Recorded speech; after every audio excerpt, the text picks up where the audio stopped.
ഷാഫി പറമ്പിൽ മാധ്യമങ്ങളെ കാണുന്നു. തത്സമയം മുഴുവൻ ഒരു 6:15 ആകുമ്പോൾ വന്ന് നശിപ്പിക്കുക, എന്നിട്ട് പ്രായമായ അമ്മയോട് പറയാ ബൂത്തിൽ എന്തിനായിരുന്നു എന്ന് മകളോട് ചോദിക്കും എന്ന് പറഞ്ഞിട്ട് അവിടെ പിന്നെ ഭീഷണിപ്പെടുത്തുക, അമ്മേനെ ഭീഷണിപ്പെടുത്തുക തുടങ്ങിയ ചില കലാപരിപാടികളൊക്കെ ഇന്നലെ വൈകുന്നേരം. അതൊക്കെ ഒരു പരാജയം ഉണ്ടാവാൻ പോകുന്നതിൻ്റെ ഒരു അസ്വസ്ഥതകളെ ആയിട്ടേന്ന് ഞാൻ കാണുന്നുള്ളൂ. ഞങ്ങൾക്ക് ബോധ്യപ്പെട്ടു, ഞങ്ങൾ ജയിക്കുമെന്നുള്ളത് ഞങ്ങൾക്ക് മാത്രമല്ല അവർക്കും മനസ്സിലായിട്ടുണ്ടെന്നുള്ളതാണ് ഇപ്പോൾ പിന്നെ അവരുടെ പ്രതികരണങ്ങളിൽ നിന്ന് ഞങ്ങൾ തിരിച്ചറിയുന്നത്.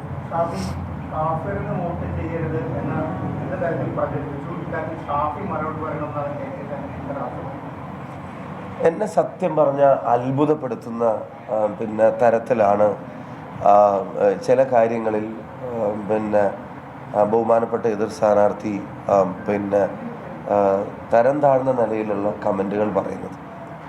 ഞാൻ ആ ഇൻ്റർവ്യൂവിൻ്റെ ഒരു അംശം ഞാനും കണ്ടിരുന്നു. ഇത് ഇവിടെ കൂടിയിരിക്കുന്ന മുഴുവൻ ആളുകളുടെ മുന്നിലാണ് ഞാൻ ഇന്നലെ ഈ വിഷയത്തെ സംബന്ധിച്ച് സംസാരിക്കുന്നത്. ഞാൻ അതിൻ്റെ സ്ക്രീൻഷോട്ട് നിങ്ങളെ കാണിച്ചിട്ട് ഇവിടെ നിങ്ങൾ ഉൾപ്പെടെയുള്ള ആളുകൾക്ക് അറിയാം അതൊരു വ്യാജമായ നിർമ്മിതിയാണ് എന്നുള്ളത്. അത്തരമൊരു ഗ്രൂപ്പോ അത്തരമൊരു മെസ്സേജോ ഇല്ല എന്നുള്ളതും അത് തെരഞ്ഞെടുപ്പിൻ്റെ അവസാന മണിക്കൂറുകളിൽ വ്യക്തിപരമായി എന്നെ പിൻ പോയിന്റ് ചെയ്ത് അറ്റാക്ക് ചെയ്യാൻ വേണ്ടി സൃഷ്ടിക്കപ്പെട്ടതാണെന്നുള്ളത് ആ കുട്ടി, പറയപ്പെടുന്ന കുട്ടി ഉൾപ്പെടെ വന്ന് അതിൻ്റെ മുഴുവൻ തെളിവുകളും വന്ന് ഇവിടെ പത്രസമ്മേളനം നടത്തി. ഞാൻ ഇന്നലെ അങ്ങനെ പറഞ്ഞു. ഈ പോസ്റ്റ് ഇട്ട പലരും അത് മുക്കിക്കൊണ്ട് ഓടി. അതിൽ ഒരു പോസ്റ്റ് മുക്കാത്ത പ്രമുഖരായ ആളുകളെ സംബന്ധിച്ച് ഞാനിവിടെ പറഞ്ഞിട്ട് ഈ ധ്രുവീകരണത്തിന് ശ്രമിക്കരുതെന്നും ആ ധ്രുവീകരണം നടന്നിട്ടില്ല, അത് വടകരയിലെ ജനങ്ങൾ അതിന് നിന്നു കൊടുക്കുന്നവരല്ല എന്നുള്ളതും കൃത്യമായി ഞാൻ മാധ്യമങ്ങളുടെ മുമ്പാകെ പരസ്യമായി പറഞ്ഞിട്ടും പിന്നെയും കാഫിർ എന്ന് വിളിച്ചു. അതിൽ ഞാൻ മൗനം പാലിച്ചു.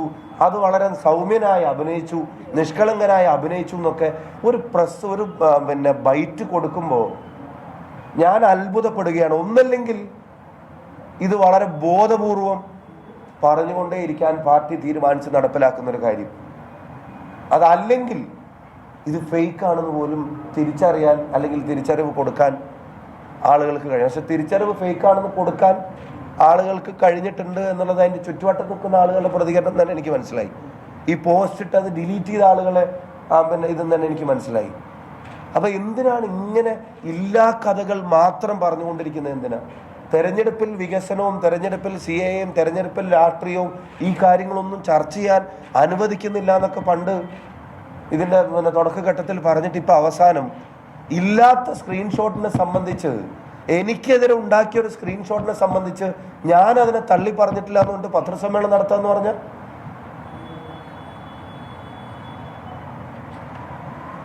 ഞാൻ ഈ തെരഞ്ഞെടുപ്പിൽ പൊതുപ്രവർത്തനം തുടങ്ങിയ ഒരാളാണോ? ഞാൻ എവിടെയാണ് എൻ്റെ പൊതുജീവിതത്തിൽ, നിങ്ങൾക്ക് എവിടെയാണ് എന്നെ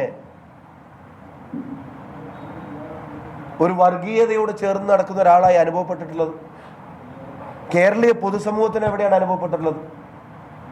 ഈ തെരഞ്ഞെടുപ്പുമായി ബന്ധപ്പെട്ട് എന്ത് പ്രചരണങ്ങളിലാണ് ഞാൻ തന്ന, ഏത് ഇന്റർവ്യൂകളിലാണ്, എൻ്റെ ഏത് പ്രസംഗങ്ങളിലാണ്, എൻ്റെ ഏത് നവമാധ്യമ പോസ്റ്റുകളിലാണ് എനിക്കൊരു മതത്തിന്റെ പ്ലസ് വേണം എന്ന് ഞാൻ ആവശ്യപ്പെട്ടിട്ടുള്ളത്? ഞാൻ ഇതിനു മുമ്പ് മത്സരിച്ച കോൺസ്റ്റിറ്റ്യുവൻസി ഏതാ? ഞാൻ അവിടുന്ന് 3 തവണ ജയിച്ചത് എങ്ങനെയാണ്?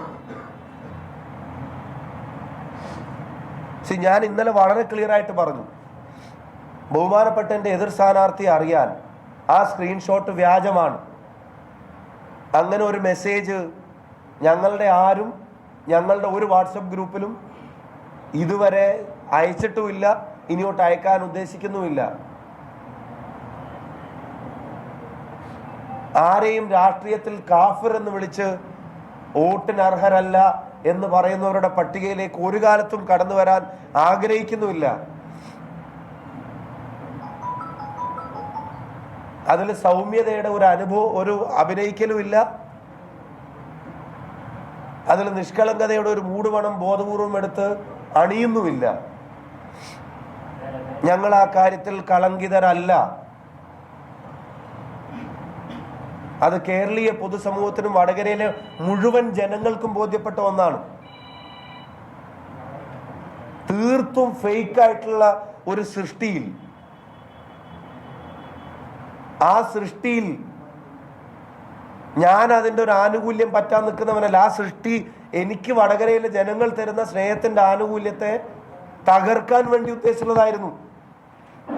അതിനെ തള്ളി പറയേണ്ടിയിരുന്നത് ബഹുമാനപ്പെട്ട എതിർ സ്ഥാനാർത്ഥിയും CPM-ഉം ആണ്. അത്തരം വ്യാജ നിർമ്മിതികളുടെ പിൻബലത്തിൽ ഞങ്ങൾക്ക് വോട്ട് വേണ്ട, എതിർ സ്ഥാനാർത്ഥിയെ ആ തരത്തിൽ ചിത്രീകരിക്കുന്ന ആളുകളല്ല ഞങ്ങളെന്ന് പറയേണ്ടിയിരുന്നതിന് പകരം കാഫിർ എന്ന് വിളിച്ചതിനെ ഷാഫി തള്ളി പറഞ്ഞിട്ടില്ല എന്ന് പറയുന്നത് കാഫിർ എന്നാരും വിളിച്ചിട്ടില്ല. കാഫിർ എന്ന് വിളിച്ചതായി പ്രചരിപ്പിക്കപ്പെട്ട സ്ക്രീൻഷോട്ട് ഫേക്കാണ്. അത് കേരളത്തിലെയും വടകരയിലെയും മൊത്തം ജനങ്ങൾക്കും ബോധ്യപ്പെടുകയും ചെയ്തിട്ടും അതിന് ഞാൻ തള്ളി പറഞ്ഞില്ല എന്ന് പറയുന്നതിന്റെ ലോജിക്ക് എന്താ?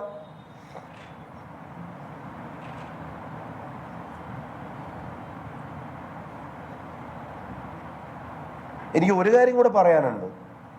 ബഹുമാനപ്പെട്ട എതിർ സ്ഥാനാർത്ഥി ഇന്റർവ്യൂ ചെയ്ത മാധ്യമങ്ങളിൽ പലരും അത് ഫേക്കാണെന്നുള്ള പരാതി ഉയരുന്നു എന്നൊരു വാക്ക് പോലും അവരോട് ചോദിക്കാൻ പ്രയാസപ്പെടുന്നത് ഞാൻ കണ്ടു. ഒരു വാചകം ഒന്ന് സൂചിപ്പിക്കാൻ, നിങ്ങളത് ഫേക്കാണെന്ന് പറയണ്ട, അത് ഫേക്കാണെന്നുള്ളൊരു പരാതി ഉയർന്നിട്ടുണ്ടല്ലോ എന്നൊരു വാചകം നിങ്ങളുടെ ചോദ്യങ്ങളിൽ ഒന്ന് ചോദിക്കാൻ. ഞാനാണെങ്കിൽ നിങ്ങൾ എത്ര ചോദ്യം ചോദിച്ചിട്ടുണ്ടാവും?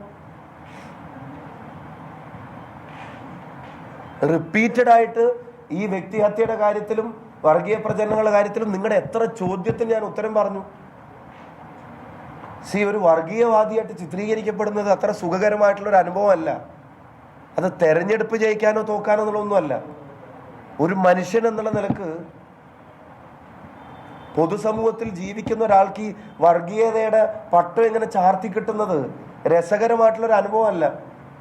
അതിന് നിരന്തരം മറുപടി പറയേണ്ടി വരുന്നത് തന്നെ പ്രയാസമാണ്. മറ്റേത് ആരോപണം പോലെയല്ല.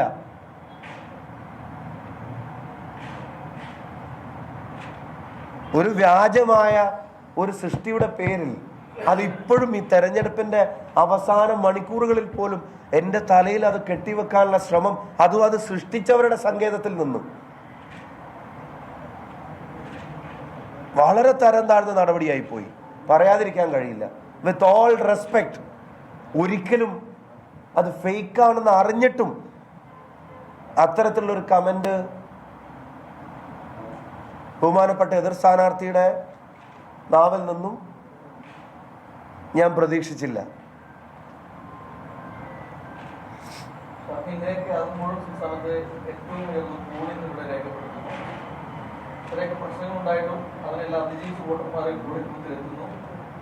ഞാൻ ഈ പോളിംഗിന്റെ ശതമാനക്കണക്കുകൾ പുറത്തു വരുന്നതിന് മുമ്പേ, പോളിംഗ് പൂർത്തിയാവുന്നതിന് മുമ്പേ ഞാൻ പാലക്കാട് വോട്ട് ചെയ്ത് വടകരയിൽ വന്ന് ഇറങ്ങി ഇതേ സ്ഥലത്ത് മാധ്യമങ്ങളെ കാണുമ്പോൾ ഞാൻ പറഞ്ഞിട്ടുള്ളൊരു കാര്യമുണ്ട്.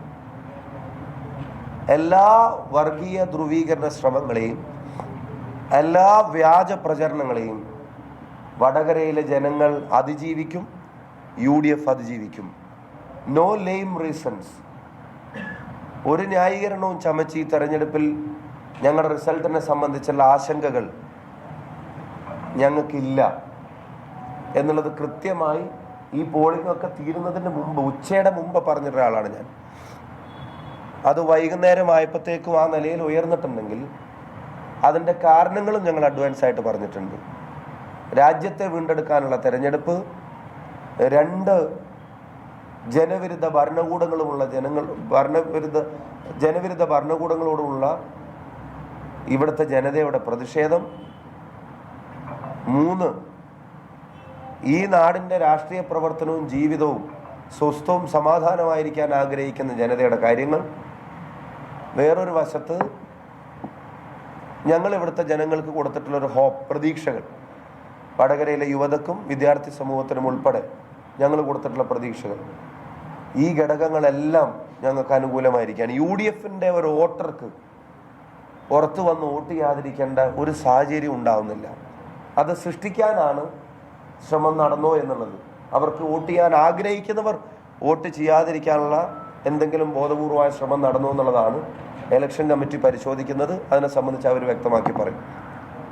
പക്ഷേ LDFന്റെ വോട്ടിന് അല്ലെങ്കിൽ BJP വോട്ടുകൾക്ക് അവരുടെ ഭരണകൂടങ്ങൾ അവരിലുണ്ടാക്കിയ നിരാശ, അതുൾപ്പെടെയുള്ള കാര്യങ്ങൾ ഒന്നല്ലെങ്കിൽ മാറി ചിന്തിക്കാനോ അല്ലെങ്കിൽ വോട്ട് ചെയ്യാതിരിക്കാനോ മാത്രം ഗൗരവമുള്ളതായിരുന്നു എന്ന് ഞങ്ങളുടെ രാഷ്ട്രീയ നിരീക്ഷണത്തിൽ പറയുന്നു. ഞങ്ങൾ കംഫർട്ടബിളായിട്ട് വടകര പാർലമെൻറ്റ് മണ്ഡലം ജയിക്കും എന്നുള്ള കാര്യത്തിന് ഒരു സംശയവും വേണ്ടെന്ന് ഞങ്ങളെ കാണുന്ന കേൾക്കുന്ന മുഴുവൻ ജനങ്ങളോടും പറയും. ഇവിടുത്തെ ജനത നൽകിയ പിന്തുണ അത് വാക്കിൽ പറഞ്ഞു തീർക്കാൻ കഴിയുന്ന ഒന്നല്ല. ഞങ്ങളുടെ സ്വീകരണ പരിപാടികളൊക്കെ മണിക്കൂറുകൾ വൈകുമ്പോഴും വഴിവക്കിൽ കാത്തുനിന്ന, പുലർച്ചെ വരെ കാത്തുനിന്ന അമ്മമാർ, സഹോദരിമാർ, കൈക്കുഞ്ഞുങ്ങൾ ഉൾപ്പെടെയുള്ള ആളുകൾ ഇന്നലെ രാത്രി പോളിംഗ് 11:41 നടക്കുമ്പോഴും 5 മണിക്ക് മുമ്പ് പോളിംഗ് ബൂത്തിൽ എത്തിയിട്ട്, അല്ലെങ്കിൽ 6 മണിക്ക് മുമ്പ് പോളിംഗ് ബൂത്തിൽ എത്തിയിട്ട് 11:41 അവസാനത്തെ വോട്ടും പോൾ ചെയ്യുന്ന ആ വ്യക്തി വരെയുള്ള ആളുകൾ ഈ ജനാധിപത്യ പ്രക്രിയയോട് കാണിച്ചിട്ടുള്ള വലിയ കമ്മിറ്റ്മെന്റിനെ വലിയ ആദരവോടുകൂടിയാണ് ഞങ്ങൾ നോക്കിക്കാണുന്നത്.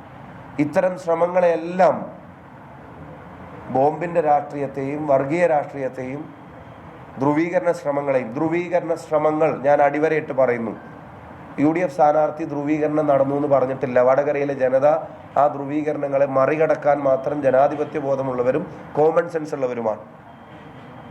അതിനെല്ലാം മറികടന്നിട്ടുണ്ട് എന്ന് തന്നെയാണ് ഞങ്ങളുടെ ഉറച്ച വിശ്വാസം. അത് ജൂൺ 4 കേരളവും ഇന്ത്യയും ലോകവും കാണുമെന്ന് തന്നെയാണ് ഞങ്ങൾ വിശ്വസിക്കുന്നത്. ഇല്ല,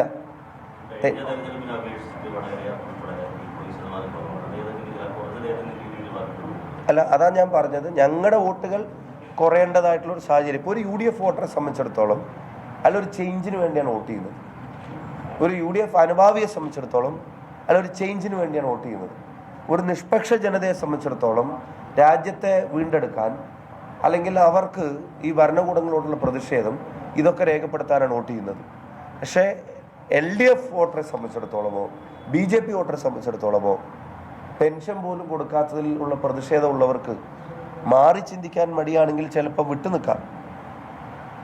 BJPയുടെ മുഴുവൻ വാഗ്ദാനങ്ങളും ഇപ്പോൾ അവസാന നാളുകളിലൊക്കെ രാജ്യത്തിൻ്റെ പ്രധാനമന്ത്രി തെരഞ്ഞെടുപ്പ് അടുത്തെത്തി നിൽപ്പ് നടത്തിയ പ്രസംഗമൊക്കെ എത്രത്തോളം അപകടകരമാണ്. അപ്പോൾ ഒന്നും വേറെ ജനങ്ങളോട് പറയാനില്ലാത്തതിൻ്റെ പേരിൽ ഈ ഡിവിഷൻ ഉണ്ടാക്കാൻ ഒരു സ്റ്റേറ്റിൻ്റെ ഹെഡ് തന്നെ ശ്രമിക്കുന്ന സാഹചര്യത്തിൽ ചിലപ്പോൾ ആർക്കെങ്കിലും നിരാശ തോന്നിയിട്ടുണ്ടെങ്കിൽ അവരും വോട്ടെടുപ്പിൽ നിന്ന് മാറി നിന്നിട്ടുണ്ടാവാം. എന്നെ സംബന്ധിച്ചിടത്തോളം ഞങ്ങൾക്ക് അനുകൂലമായി വോട്ട് ചെയ്യാൻ ആഗ്രഹിച്ച ആളുകൾക്ക് വോട്ട് ചെയ്യാനുള്ള താല്പര്യമായിരുന്നു കൂടുതൽ.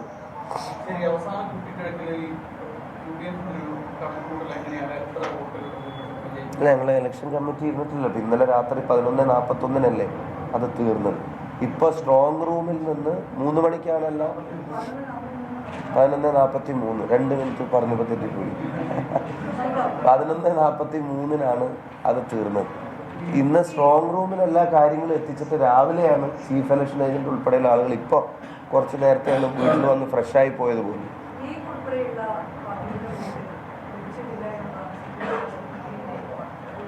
അവർക്ക് ലഭിച്ചിട്ടുണ്ടാവില്ല, അത് കിട്ടൂലല്ലോ.